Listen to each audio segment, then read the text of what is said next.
To do this problem, the first thing we need to take in account is that they are asking us for adding this vector with this vector. So for that, we are going to write them first of all. So 3, 5 plus minus 4 minus 2.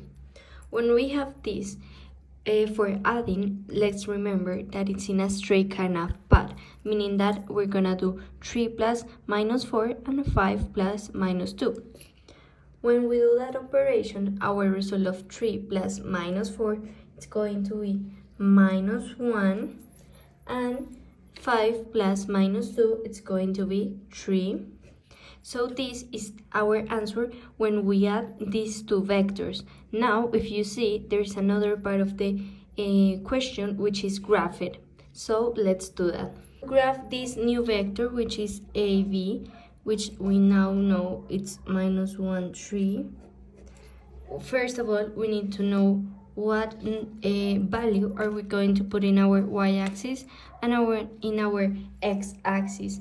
This value right here in the upper part is the value that we're gonna take into account for the x. So as we see, it is minus 1, so we go to minus 1, which is right here, and we know this is the minus 1 and from the x, and the 3 will be in the y, meaning that it will be right here. When we connect this, we have minus 1 until 3, so a tip that you can use is putting like a dot here to remember where is the new vector reaching. And remember, when we graph vectors, every vector needs to start from here, from the center, so the 0. And now that we have that, we can put it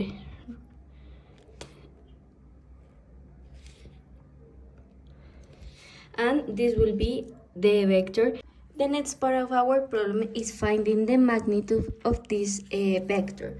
For doing that, we need to follow a path, let's say like a formula in terms of how it's structured to do a problem of this. For finding it, we use this, which is a square root of the first number, which is going to be the number in this upper part. So for you to remember, I will write it. So up meaning that it will be this number here in the upper part, and this will be a square plus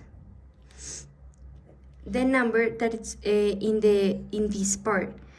So I will write down so you remember, and this two is gonna be a square. This is kind of the formula that we're going to follow. Now we then know that we can replace the values, so it will be a square root minus 1, because it's the number that is right here, a square, plus 3 a square. When we do this operation, minus 1 square, it's equal to 1, plus, and 3 squared, it's equal to 9.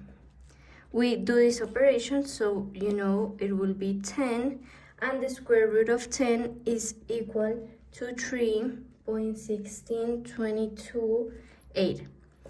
Let's round this number so that it's not so long, which in 3 significant figures will be 3.16. This will be 16, as the 2 right here is just a 2, so there is no approximation upper, but just leave it like that, as it is not bigger than 5. So this number right here, it's our magnitude of the vector. Now let's find the direction. When we talk about direction, we're gonna talk about an angle. For looking for it, we need to use tangent, specifically the arc of tangent. The arc of tangent is tan minus 1. This right here, minus 1, means that it's the arc.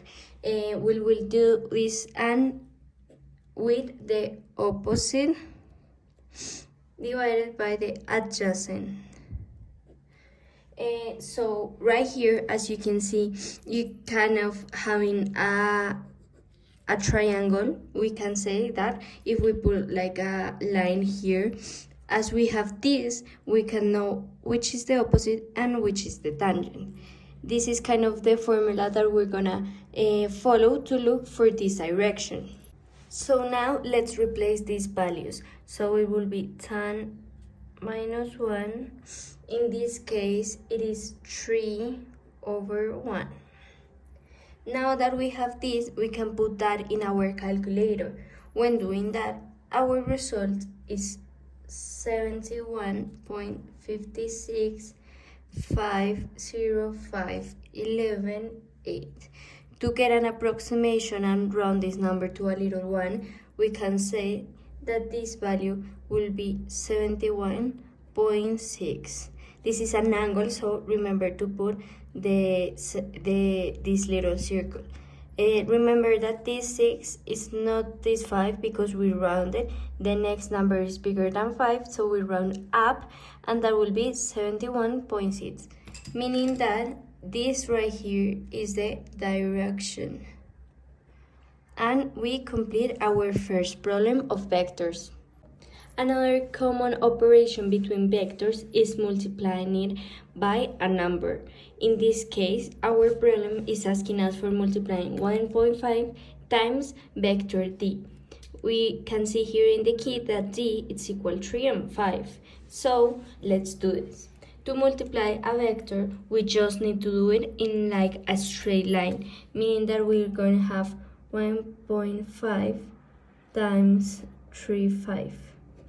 That means that 1.5 is going to be multiplied by 3, and that is going to be a result, and 1.5 multiplied by 5, and that will give us another result, so that we have our new vector, which in this case, as we multiply 1.5 times 3, it's equal to 4.5, and 1.5 multiplied by 5, it's equal to 7.5, meaning that this new vector is the answer of the multiplication we did before. Now we can graph it. Now that we have our graph ready, let's do it. Remember that this first value is what we're gonna put in x, and this is what we're gonna put in y. So as we can see, it is 4.5. This is not a whole number, but it is easy to graph it, as we know that 4.5 is in the middle between 4 and 5. In this case, it will be right here, as I said, in the middle, and 7.5 is the same in the middle between 7 and 8. So we look for 7 and 8, we see here, and we can see that the middle of that is like right here, and we said 4 and 5, the middle of that is like here, so we can do a little dot here to remember where it's going to be our vector looking to. And remember, every vector comes from the 0, so the center of this graph, which will make our vector look like this. And this is the new vector. And this is how you graph it when you have these cases of having not a whole number but a decimal.